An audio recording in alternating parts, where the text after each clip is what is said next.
Olá, tudo bem? Meu nome é Silas e eu quero falar com vocês sobre a responsabilidade criminal da pessoa jurídica no dano ambiental. Essa questão do meio ambiente é uma questão que sempre tem tomado espaço nas pautas devido à importância que o meio ambiente tem para nós. Afinal de contas, o meio ambiente é essencial para a manutenção da nossa qualidade de vida. Ele é essencial para a nossa vida com qualidade. Tanto é que a Constituição Federal, no seu artigo 225, diz o seguinte: todos têm direito ao meio ambiente ecologicamente equilibrado, bem de uso comum do povo e essencial à sadia qualidade de vida, impondo-se ao poder público e à coletividade o dever de defendê-lo e preservá-lo para as presentes e futuras gerações. Certo? Então, um meio ambiente saudável é essencial para essa qualidade de vida.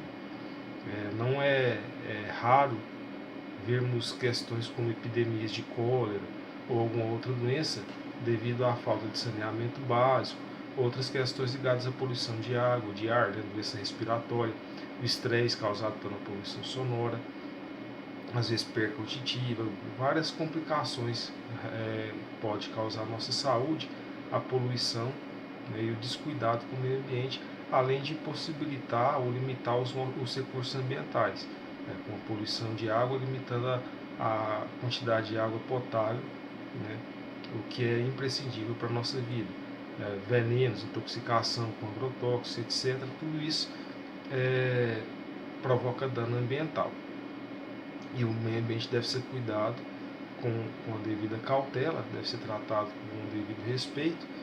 E pensando nisso, o legislador criou leis, criou procedimentos a fim de que esse dano seja minorado. Dentre essas leis, nós vamos falar aqui sobre a Lei 9.605, de 12 de fevereiro de 98. Essa lei, ela trata das sanções penais e administrativas que pode sofrer a pessoa que provoca dano ambiental. Nós vamos nos ater em especial ao artigo 3º dessa lei, que fala sobre a possibilidade de se punir penalmente a pessoa jurídica. Ele diz o seguinte, artigo 3º: as pessoas jurídicas serão responsabilizadas administrativa, civil e penalmente, conforme disposto nesta lei, nos casos em que a infração seja cometida por decisão de seu representante legal ou contratual ou de seu órgão colegiado, no interesse ou benefício da sua entidade. Parágrafo único. A responsabilidade das pessoas jurídicas não exclui a das pessoas físicas autoras, coautoras ou partícipes do mesmo fato. Certo? Então aqui essa lei ela traz a possibilidade de se punir de forma penal a pessoa jurídica. E essa questão nós vamos tratar aqui nesse trabalho nosso aqui, nessa nossa fala com vocês, a respeito da possibilidade de se punir ou não penalmente a pessoa jurídica. Quando se fala em punir penalmente a pessoa jurídica, a pergunta é possível punir penalmente a pessoa jurídica? Porque quando fala em punição penal, a gente pressupõe crime, certo? E a pessoa jurídica, ela pode cometer crime? Uma empresa, ela pode cometer crime? Certo? Vamos então definir o que é pessoa jurídica e o que é crime, para que a gente possa ter uma resposta para essa pergunta. Bom, pessoa jurídica é aquela pessoa que não é física, que não é a pessoa natural. São as empresas, aquelas pessoas que se apresentam no mundo jurídico com CNPJ e não CPF. A lei ela classifica 3 tipos de pessoa jurídica: pessoa jurídica de direito público interno e externo. As pessoas de direito público interno e externo são basicamente o mesmo nível de pessoa jurídica. E o terceiro nível é a pessoa jurídica de direito privado. Vamos às definições. Artigo 41. São pessoas jurídicas de direito público interno: a União, os Estados, o Distrito Federal e territórios, os municípios, as autarquias inclusive as associações públicas, as demais entidades de caráter público criado por lei. Então, pessoas jurídicas de direito público interno são os estados, o município, a prefeitura e os órgãos públicos que têm o CNPJ e exercem essa representação do Estado de alguma forma. Artigo 42. São pessoas jurídicas de direito público externo, os estados estrangeiros e todas as pessoas que forem regidas pelo direito internacional público. Então, os países estrangeiros e os órgãos estatais estrangeiros são pessoas jurídicas de direito público externo, certo? Os nacionais, interno.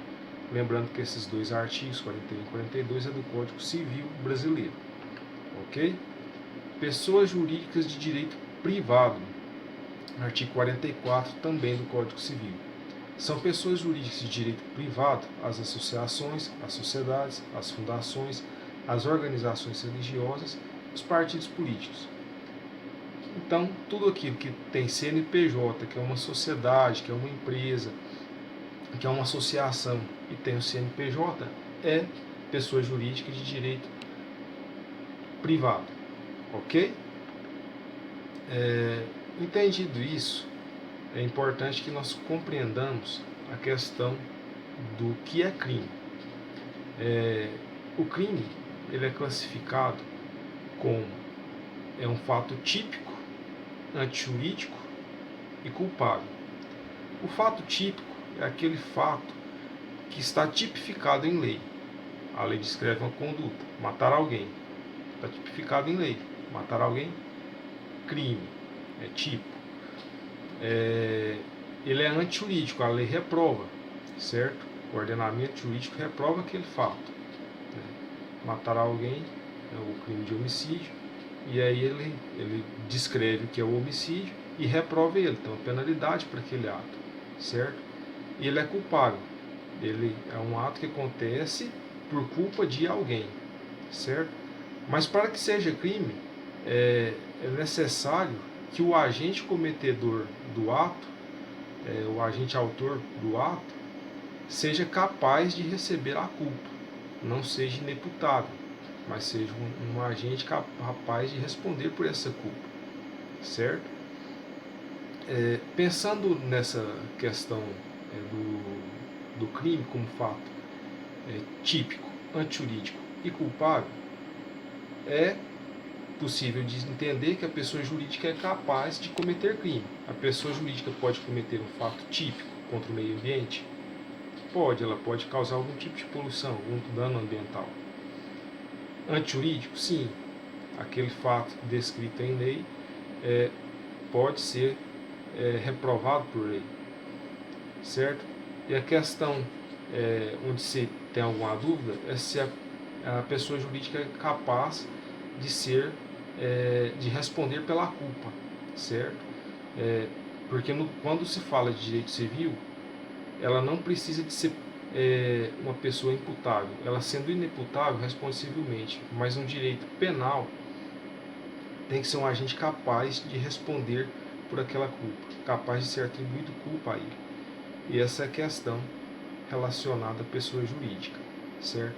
Nós temos então duas teorias relacionadas a isso: a teoria da ficção e a teoria da realidade, onde a teoria da ficção vai dizer que a pessoa jurídica pode cometer crime e a teoria da realidade vai dizer que a pessoa jurídica não pode cometer crime. Vamos ver a diferença dessas. Bom, a teoria da ficção ela vai dizer que a pessoa jurídica não pode cometer crime e a teoria da realidade vai dizer que a pessoa jurídica pode sim cometer crime. A teoria da ficção, para defender essa tese de que a pessoa jurídica não é capaz de cometer crime ou não pode ser ao menos punida penalmente, vai dizer o seguinte: a pessoa jurídica não pode cometer crime por ausência de elementos necessários para ser agente de crime, como vontade própria, juízo de valor e personalidade. Eles entendem então o seguinte, que a pessoa jurídica não é capaz de expressar a sua vontade, ela não é capaz de valorar uma ação, não é capaz de entender se aquela ação é antijurídica ou não, e não possui personalidade própria, certo? Então, ela não tendo esses elementos, né, ela carece da ausência de meios para punição criminal, certo? Alega ainda que o patrimônio da pessoa jurídica é integrante do patrimônio da pessoa física, certo? E, nesse sentido, qualquer punição aplicada à pessoa jurídica seria excluiria a pessoa física. Ou, se for aplicada à pessoa física, deve-se excluir a pessoa jurídica, sob pena de correr em bis in idem, que é a dupla punição, na mesma esfera. Então, caso haja uma punição penal para a pessoa física, não deve haver para a pessoa jurídica que é gerida por essa pessoa física. Caso haja para a pessoa jurídica, não deve haver para a pessoa física, gestor daquela pessoa jurídica, sob pena de ocorrer bis in idem. Isso é o que alega a teoria da ficção. Essa teoria ela é minoritária. A teoria mais aceita é a teoria da realidade, que vai dizer que a pessoa jurídica é uma realidade sociológica distinta da pessoa física ou da pessoa natural, certo? Então, nesse sentido, a pessoa jurídica possui sim vontade própria, personalidade, poder de decisão e patrimônio próprio, certo? Eles diferenciam a vontade da pessoa jurídica em relação à pessoa física, porque a vontade da pessoa jurídica seria a soma da vontade dos seus gestores e não a vontade de um gestor particular, certo? Eles defendem essa questão da personalidade da pessoa jurídica baseado no artigo 52 do Código Civil, que vai dizer o seguinte: aplica-se a pessoas jurídicas no que couber a proteção dos direitos da personalidade, certo? Então, se a pessoa jurídica tem personalidade, que é protegida por lei, que é protegida pelo Código Civil, eu não posso atacar a imagem de uma empresa sob pena de responder por atacar a personalidade daquela empresa. Eu não posso fazer uma propaganda pejorativa de uma empresa, certo? Caso eu o faça, eu estarei ofendendo a personalidade daquela empresa, certo?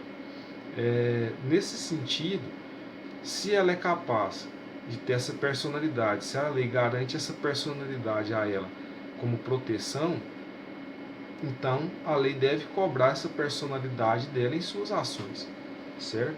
Isso é o que defende a teoria da realidade. O que diz o ordenamento jurídico brasileiro? O que se aplica no ordenamento jurídico nosso? Vamos ver isso a seguir. Bom, e o que diz o nosso ordenamento jurídico pátrio?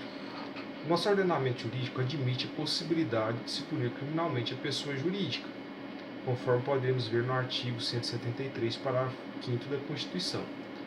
A lei, sem prejuízo da responsabilidade individual dos dirigentes da pessoa jurídica, estabelecerá a responsabilidade desta, sujeitando as punições compatíveis com sua natureza, nos atos praticados contra a ordem econômica e financeira e contra a economia popular, certo?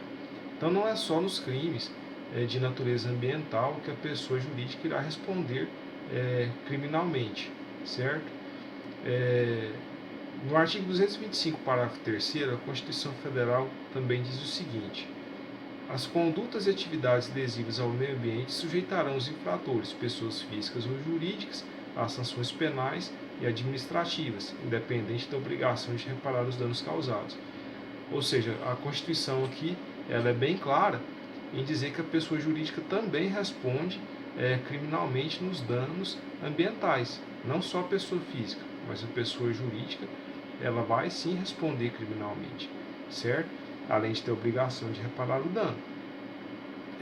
O Código de Processo Penal também prevê a possibilidade da pessoa jurídica responder criminalmente. O artigo 37 vai dizer assim: as fundações, associações ou sociedades legalmente constituídas poderão exercer a ação penal, devendo ser representadas por quem os respectivos contratos ou estatutos designarem, ou no silêncio destes pelos seus diretores ou sócios gerentes. Ou seja, a pessoa jurídica ela pode tramitar na ação penal, seja no polo passivo ou no polo ativo, certo? E ela vai ser representada pelos seus diretores, sócios gerentes ou por quem os seus contratos ou estatutos designarem como representantes para tal, certo? E como vai se dar essa punição da pessoa jurídica, uma vez que não se pode prender uma empresa? Como vai se dar essa punição penal ou criminal? O Código Penal, no seu artigo 32, prevê 3 tipos de punição, 3 tipos de pena: privativa de liberdade, restritivas de direito e multa, certo? É lógico que não vai se prender uma empresa, né, restringir a liberdade de uma empresa, mas ela pode ser sancionada penalmente com a multa ou com penas restritivas de direito, certo? A Lei 9.605, de 98, ela vai trazer isso no seu artigo 21.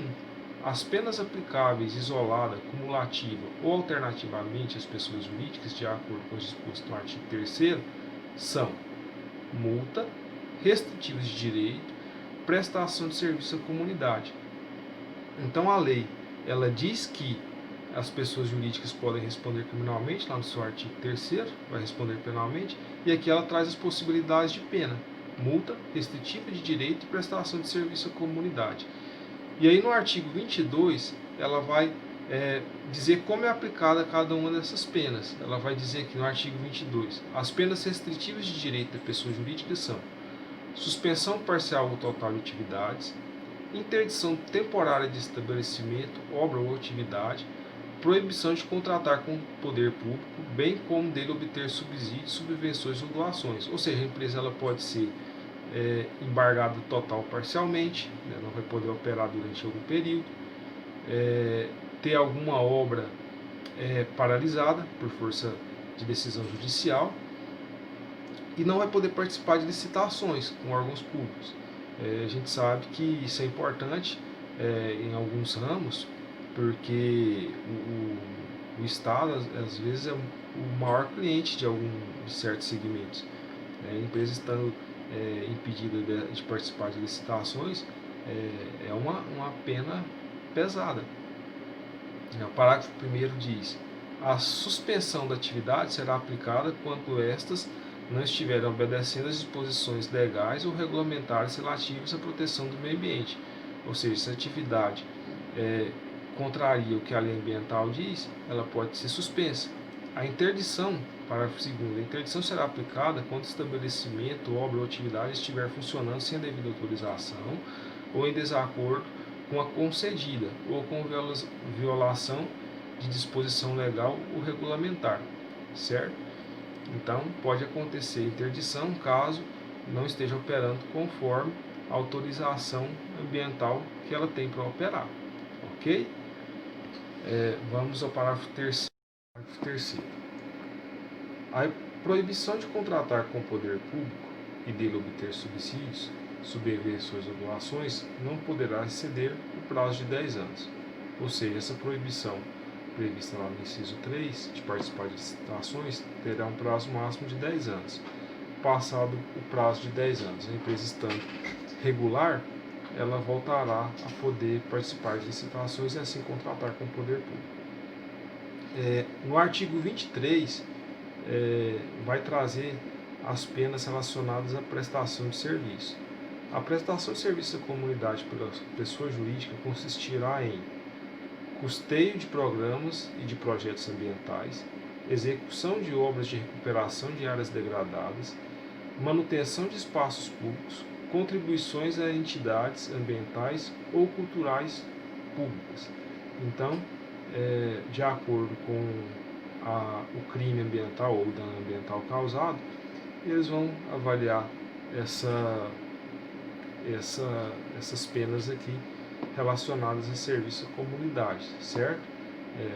Programas ambientais, né, custear programa ambiental, seria pecúnia, ou executar mesmo o programa, execução de obras de recuperação de áreas degradadas, manutenção de espaços públicos.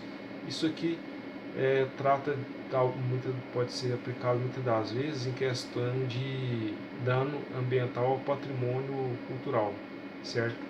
Ao meio ambiente cultural. Porque o meio ambiente ele pode ser um meio ambiente natural, um meio ambiente artificial, que aqui é construído, né, o urbano, e o meio ambiente cultural, que são aquilo que integra a história do local, né, aquilo que incorpora o patrimônio cultural do local, certo? Esses espaços, por exemplo, o Pão de Açúcar, o Cristo Redentor lá no Rio de Janeiro, faz parte da paisagem ali, como um patrimônio cultural, certo? E são exemplos de meio ambiente cultural. E tem o meio ambiente do trabalho, que é onde a pessoa exerce as suas atividades, né? Então nós temos essas divisões aí. Das formas ainda de punição da pessoa jurídica, o artigo 24. A pessoa jurídica constituída ou utilizada preponderantemente com o fim de permitir, facilitar ou ocultar a prática de crime definido nesta lei, terá decretada sua liquidação forçada. Seu patrimônio será considerado instrumento do crime e, como tal, perdido em favor do Fundo Penitenciário Nacional, certo? Então, se aquela pessoa jurídica ela é constituída com a finalidade de cometer crimes ambientais, ela vai ser desconsiderada, certo? E seu patrimônio vai ser liquidado e vai para esse Fundo Penitenciário Nacional, ok? Punição para pessoa jurídica de direito público. A maioria da doutrina diz que não. O poder público tem o dever de guardar o meio ambiente e a punição cairia sobre o contribuinte, certo? Então a maioria dos doutrinadores defendem que não pode se punir o poder público penalmente no dano ambiental, certo? Por quê? Porque como você vai multar um município? Essa multa vai recair sobre o contribuinte daquele município, certo? E o município ele já tem, tanto o município, né, o Estado já tem o dever de cuidar do meio ambiente. Então ele visa um bem maior, por isso ele não seria punido. Mas existe uma parte da doutrina que defende que sim, que essa punição ela deve ser uma punição exemplificativa e que ele deve reparar o dano, além de ser punido. E não só punir no caso do cometimento de um ato danoso, mas também punir pela omissão, né, em não fiscalizar ou liberar licença, concessões de forma irregular. Então tem essa corrente que é minoritária, mas que defende sim a punição da pessoa jurídica de direito público, ok? No mais, dá um curtir aí, segue o canal e comente o que você achou de interessante e dê sugestões para o canal. Muito obrigado por estar acompanhando o vídeo.